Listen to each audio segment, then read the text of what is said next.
Hey, how's it going? It's Devin with Devin's Card House and celebrate good times. Come on. Yeah.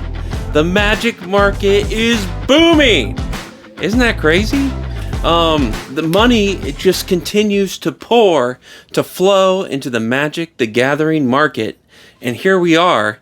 In 2024, looking up as things are just continuing to go to the moon.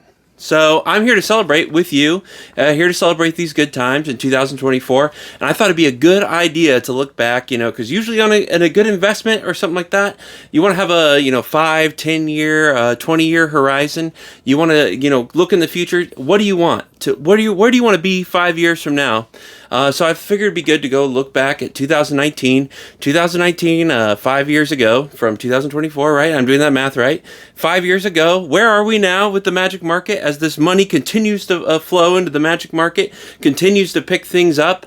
Let's see where we are. So here we are. So the first product and I just printed this out real quick. The first product that came out in 2019, get this, Ravnica Allegiances. It's crazy. And we look, and we see where those boxes, how have they appreciated, the S&P, your normal index fund, the market usually rises around 7%, sometimes, but, sometimes you have a good year, sometimes you have a bad year. What do we have here? Boxes are $104. So we've gained a 5% gain. We're going to say that we're getting these boxes at $100, so MSRP. So that's $104.95. You can't forget that 95 cents there. So you got that 5% gain. So that's 1% per year. So we're in the hole.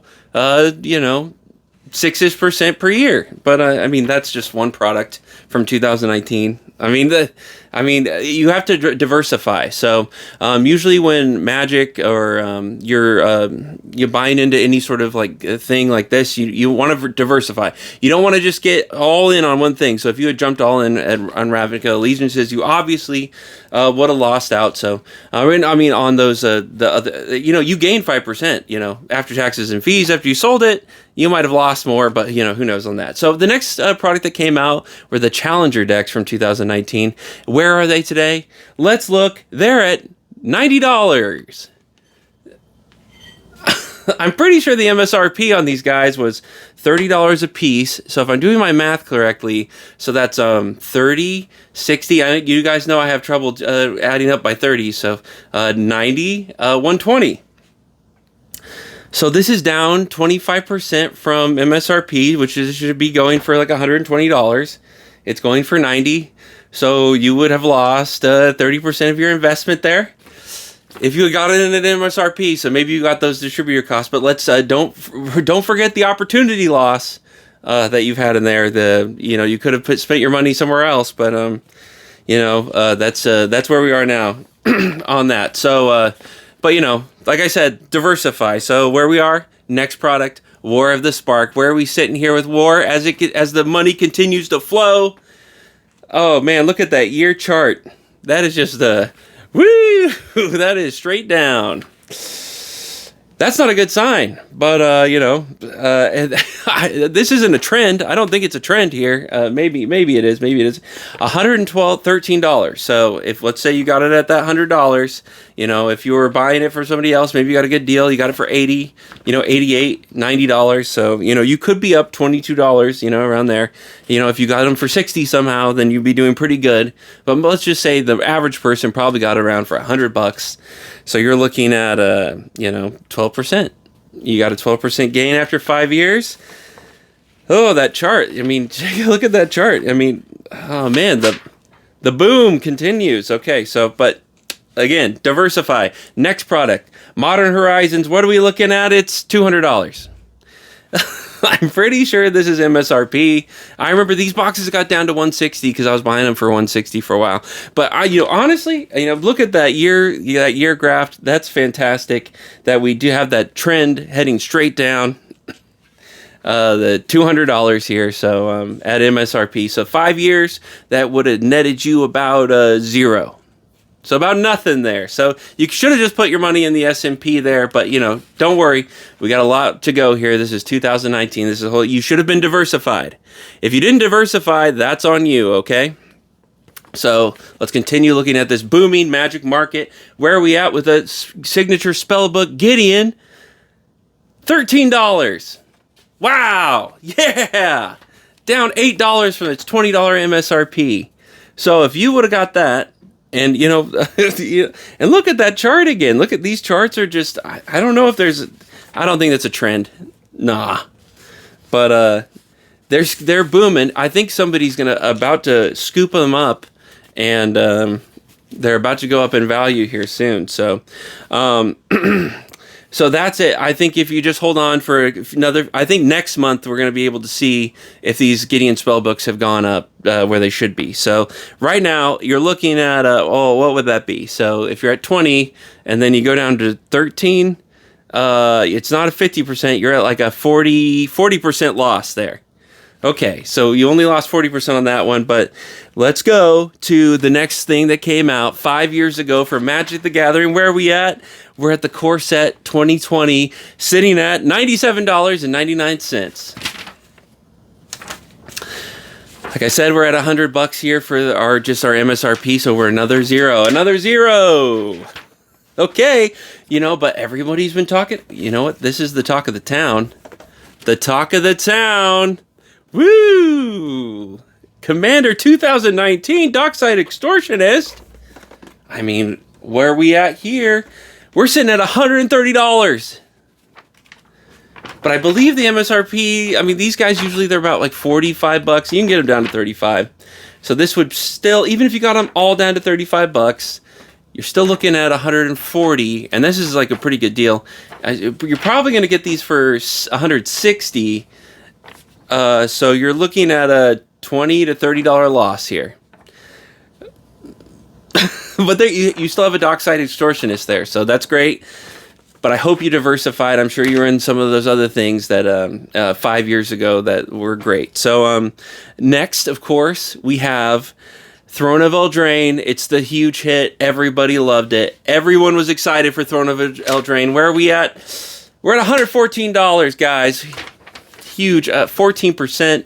So you got 2 out of your 5 years. I mean, but this is the end of the year, so this is actually 4 years ago. So you're only looking at a 14% opportunity cost, but then you have your shipping and fees, which is about 14%. So you're still looking at about 0 in your gain there. So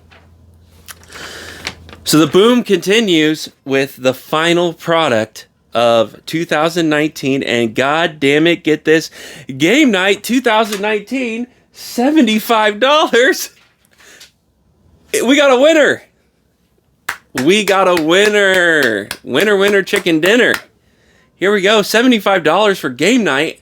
I swear to gosh, I mean, I can say God. I swear to God, these were like 35. They were like $40. They were sitting, I mean, these have almost doubled in price. So out of 2019, that whole year, if you would have got in that Game Night, I mean, out of all those fine, fantastic products, who would have thought that Game Night, something you would have looked twice at, is the only fucking winner of the whole, freaking winner of the whole goddamn thing. So, I mean, what an incredible boom. What an incredible market that we're seeing after 5 years that we're having these incredible gains here in the Magic the Gathering market. I'm glad everyone is looking so optimistic about what's going on here. And I hold a lot of this product too. So not tons of it, but I have some of it. I mean, I don't have any Game Nights. What the fuck? I should have just bought Game Nights. What was I thinking? Oh, okay. I totally joke. I left one product out of here. The real winner here was My Little Pony. Pony the Galloping came out here, and I got a hell load of those. So hopefully I made up some money with those My Little Ponies, because that was actually the real winner. And I got a ton of them. So those rarity ponies, everyone was selling them for $20, and I knew it. That's the one thing I had insight on. So. Oh my gosh, guys, I'm just playing around for everybody who's saying we're in a magic market boom. One day I'm sure these products are going to go up, but I'm just not sure about like things like For things like Commander 2019, I think, especially this guy. I mean, if you just would have put these up for 35, you're winning. But everything else, though, like, it's hard for me to think about the Gideon Spellbooks going up or the Chandra Spellbooks. And I got a ton of those Chandra Spellbooks when they were $12. They're down to like 11 now, so I'm down $1. But I just love Chandra, Torch of Defiance, and Gideon. I thought it was a really good tribute to Gideon and his storyline and everything like that. But with all these secret layers and all these variants, and I also saw the signature spellbooks as kind of like the first foray, one of the first forays into secret layers. But with all these additional secret layers that have come out, and with better value and more variants and more shininess, it just doesn't make these appealing anymore.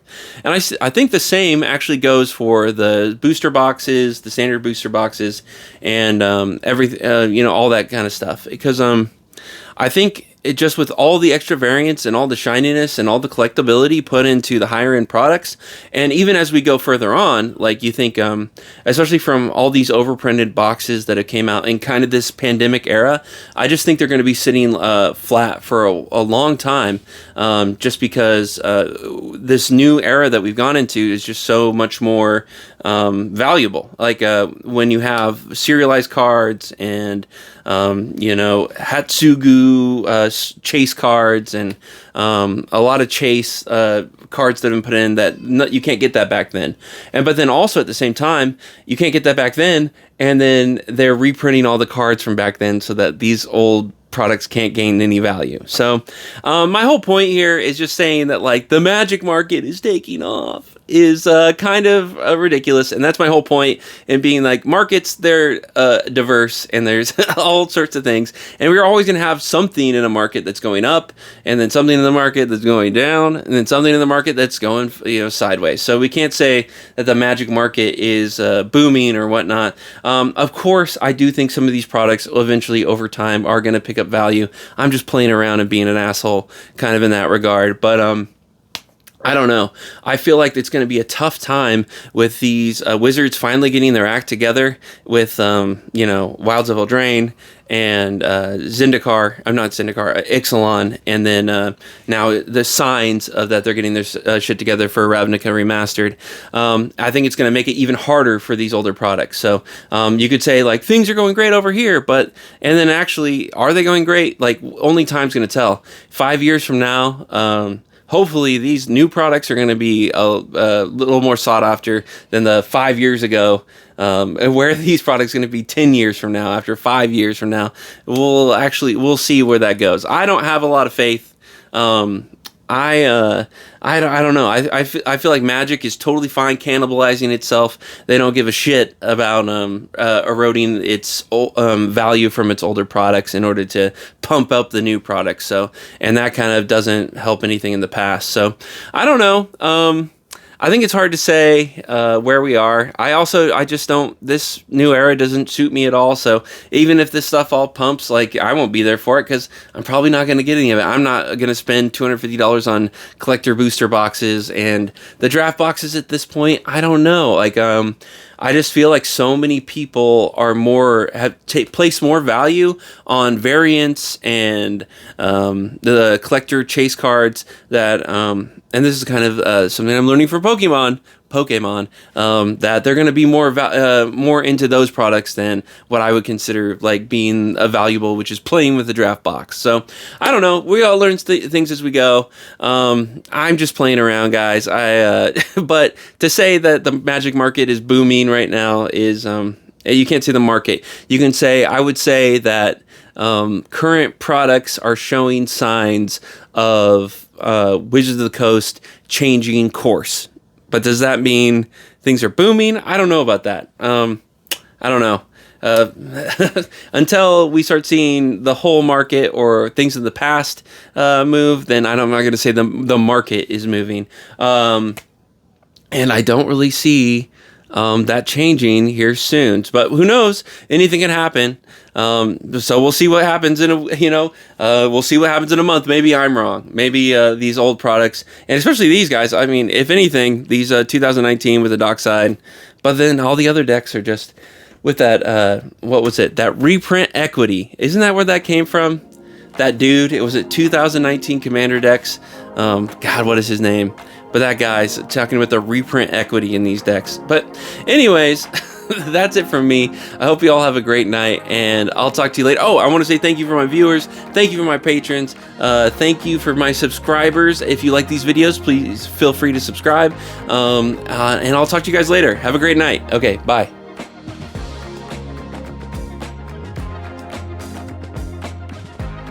Governor Jesse Ventura, to send you, Devin, a little bit of a message, my friend. You need to quit slacking. You, I heard lately, have been skipping your workouts. What's going on, my man? You want to turn into a little fat porker?